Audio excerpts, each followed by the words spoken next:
Welcome guys, कैसे हैं? आशा है अच्छी होंगे। साथियों, एक्सेल में यदि आपका डेटा वर्टिकल है और उसको आपने हॉरिजॉन्टली कराना है या हॉरिजॉन्टल डेटा को आपने वर्टिकल ट्रांसपोज कराना है, तो इसके मैं यहाँ पे आपको 3 तरीके बताने वाला हूँ। जिसमें पहला तरीका स्टैटिक तरीका होगा और जो 2 तरीके हैं डायनेमिक तरीके, वो दोनों मेरे बहुत फेवरेट है और जिसमें तीसरा तो मेरा बहुत फेवरेट है। तो इन दोनों डायनेमिक ट्रांसपोज को सीखने के लिए इस वीडियो में अंत तक बने रहिएगा। नमस्कार साथियों, मेरा नाम है मनोज कुमार और आप देख रहे हैं कंप्यूटर ज्ञान गुरु चैनल। तो चलिए सीख लेते हैं। देखिए, किसी भी डेटा को ट्रांसपोज करने के लिए एक स्टैटिक वे है, वो है ट्रांसपोज ऑप्शन का। हमने जिस भी डेटा को ट्रांसपोज कराना है, ये डेटा मेरे पास यहाँ पे वर्टिकली, इसको हॉरिजॉन्टली कराना है, सिंपली हम यहाँ से इसको कॉपी करा लेंगे, कंट्रोल सी का प्रेस कराएंगे और जहां भी हमने इसका ट्रांसपोज कराना है उस जगह पे जाके हम करेंगे राइट क्लिक यहाँ पे माउस से और यहाँ कराएंगे पेस्ट स्पेशल ऑप्शन। इधर आपको ऑप्शन मिलता है, देखो ट्रांसपोज का ना, क्लिक करा लेंगे और ओके करा देंगे। तो ये पूरा का पूरा डेटा हमारा ट्रांसपोज होके इधर आ जाता है। बट ये डायनेमिक नहीं है। यदि हमको यहाँ पे कोई वैल्यू चेंज करनी पड़ती है, मैं यहाँ पे करता हूँ 345, एंटर प्रेस कराता हूँ, देखो यहाँ पे इसका कोई प्रभाव नहीं पड़ रहा। यदि हम इसको डायनेमिकली करना चाहते हैं तब उसके लिए हम फंक्शन यूज करेंगे, ट्रांसपोज फंक्शन। देखो, अपने एरिया को हम सेलेक्ट करा लेते हैं, जितना हमारे पास एरिया आना है। देखो मेरे पास यहाँ तक एरिया आना है और लगभग 4 रो का डेटा है हमारे पास। यदि हम इतना नहीं भी करते हैं, मैं थोड़ा सा इसको कम करा देता हूँ और अब हम यहाँ पे फॉर्मूला लगाएं ट्रांसपोज का। ध्यान रहे, ट्रांसपोज एक एरे फंक्शन है, ये हमको एरे रिटर्न कराता है। हम कराएं इक्वल ट्रांसपोज, यहाँ पे कराता हूँ मैं, और ट्रांसपोज देखो एरे मांगता है, हम इसको ये पूरा एरे इसको प्रोवाइड करा देते हैं। बस ब्रैकेट क्लोज करा लेंगे। और यदि आपके पास एडवांस वर्जन है माइक्रोसॉफ्ट ऑफिस का तो आप सिंपल एंटर प्रेस करा सकते हैं, और यदि लोअर वर्जन है तब हम यहाँ पे कंट्रोल शिफ्ट और एंटर प्रेस कराएंगे। आप देखोगे पूरा डेटा हमारा एज इट इज इसी प्रकार से ट्रांसपोज होके आ जाएगा। अब यदि हमने एरिया कम लिया था तो सिंपली हम पूरे एरिया को सिलेक्ट कराएंगे, इसको थोड़ा सा और आगे ड्रैग करा देंगे। इधर देखो डेटा सही नहीं आ रहा, कोई बात नहीं, कीबोर्ड से F2 प्रेस कराएंगे और फिर से कंट्रोल शिफ्ट और एंटर प्रेस करा देंगे, पूरा डेटा हमारा सिमिलर हो जाएगा। अब ये पूरी तरह से डायनेमिक रहेगा।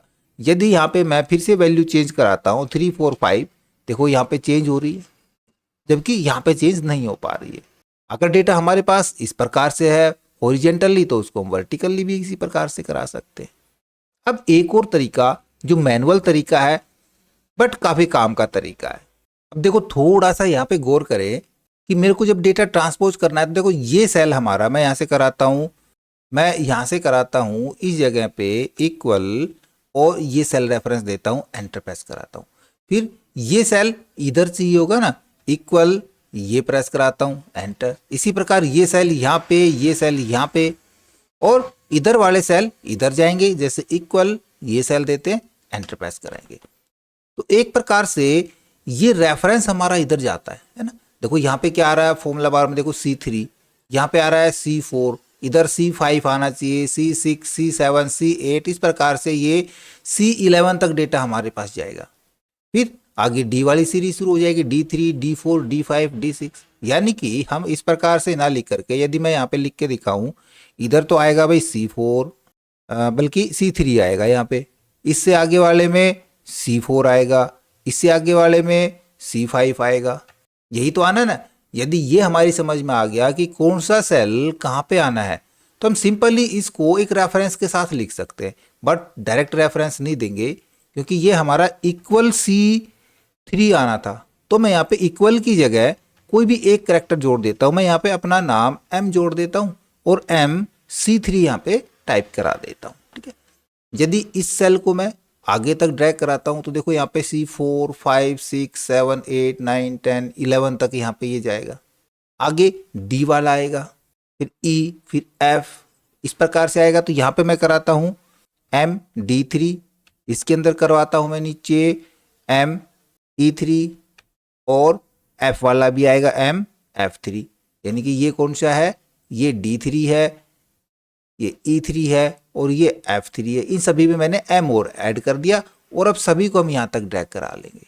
इतना काम हो जाने के बाद सिंपली हम पूरे डेटा को सिलेक्ट कराएंगे, कंट्रोल H प्रेस कराएंगे अपने कीबोर्ड से। रिप्लेस के लिए हमने रिप्लेस कराना है व्हाट, किसको, M को रिप्लेस कराना है किसके साथ, इक्वल के साथ रिप्लेस करा देना है, रिप्लेस ऑल। आप देखोगे वहां पे पूरा डेटा हमारा कन्वर्ट हो चुका है, सारा का सारा ट्रांसपोज हो गया, और ये भी फुल्ली डायनेमिक होगा। मैं यहाँ पे जो भी वैल्यू चेंज कराता हूँ देखो ये भी फुल्ली डायनेमिक होगा, क्योंकि हमने सभी सेल्स का एक बार में यहाँ पे रेफरेंस जोड़ दिया है। अब कोई भी इसकी फॉर्मेटिंग करा सकते हैं। ये था हम ट्रांसपोज किस प्रकार से कर सकते हैं। अब ट्रांसपोज फंक्शंस का एक मैं एग्जांपल भी आपको बताता हूँ। अब देखिए डेटा आपके पास इधर इस प्रकार से है, मेरे को डेटा यूं चाहिए, तो आप देखोगे यहाँ पे नाम पहले ही लिखे हुए हैं, और जरूरी नहीं है कि ये सारे नाम हमारे पास यहाँ पे हो सकता है इनमें से कुछ नाम हमने ले रखे हो। ये आपके डेटा के अंदर बहुत ज़्यादा नाम हो सकते हैं, हमको सिर्फ 10 या 20 नाम के ही डिटेल्स यहाँ पे रखनी है। तब डेटा ट्रांसपोज किस प्रकार से करेंगे, देखो हम यहाँ पे एक VLOOKUP फंक्शन लगाएंगे कि हमको बीकेस का डेटा चाहिए, सोनू का डेटा चाहिए, मोनू का डेटा चाहिए, बट डेटा हमारे पास यहाँ पे हॉरिजॉन्टली है, हमको वर्टिकली चाहिए। तब सीधा हम करते हैं यहाँ पे VLOOKUP फंक्शन का यूज। VLOOKUP के अंदर पूछता है लुकअप वैल्यू, लुकअप वैल्यू भाई हमारे पास ये वाली हो जाएगी, इस नाम के अकॉर्डिंग हमने लुकअप कराना है इसको। अब इस फंक्शन को हमने ड्रैग भी कराना है, नीचे भी लेकर के जाना है और इधर भी लेकर के जाना है। देखो नीचे तो हमारा सभी अलग अलग रो का डेटा यहाँ पे आएगा, बट यहाँ पे हमारे पास ये कॉलम फिक्स होना चाहिए। देन हम यहाँ कॉलम को फिक्स करा देंगे $साइन से। रो के ऊपर फिक्स नहीं कराएंगे, सिर्फ कॉलम पे फिक्स करा लेना है। कोमा यूज कराएंगे टेबल एरे। यहाँ थोड़ा सा आपने ध्यान देना है, टेबल एरे हमारे पास देखो सीधा सीधा टेबल एरे नहीं है, ये टेबल एरे ओरिजेंटली हमको वर्टिकल चाहिए, तो ऐसे नहीं लेंगे। हम यहाँ पे करेंगे ट्रांसपोज, ब्रैकेट स्टार्ट करेंगे और ट्रांसपोज एरे मांगता है, हम इसको एरे ही दे देंगे, ब्रैकेट क्लोज। ये हो गया हमारा टेबल एरे। अब फॉर्मूला जब ड्रैग कराएंगे तो इसको भी हमने फिक्स कराना जरूरी है, तो इसको भी हम फिक्स करा लेते हैं दोनों तरफ से। कॉलम इंडेक्स नंबर यहाँ पे कौन सा चाहिए, यहाँ पे इसके बाद दूसरा, तीसरा और चौथा, यहाँ भी दूसरा, तीसरा और चौथा, अलग अलग कॉलम चाहिए, तो इधर हम फंक्शन यूज करेंगे कॉलम फंक्शन। कॉलम के अंदर हम कॉलम नंबर दे देंगे, दूसरा कॉलम बी कॉलम है, ठीक है। अब इस फॉर्मूले को जब नीचे लेकर के जाएंगे तो ये नीचे तक रेफरेंस उठाएगा, तो कॉलम दूसरा ही रहेगा।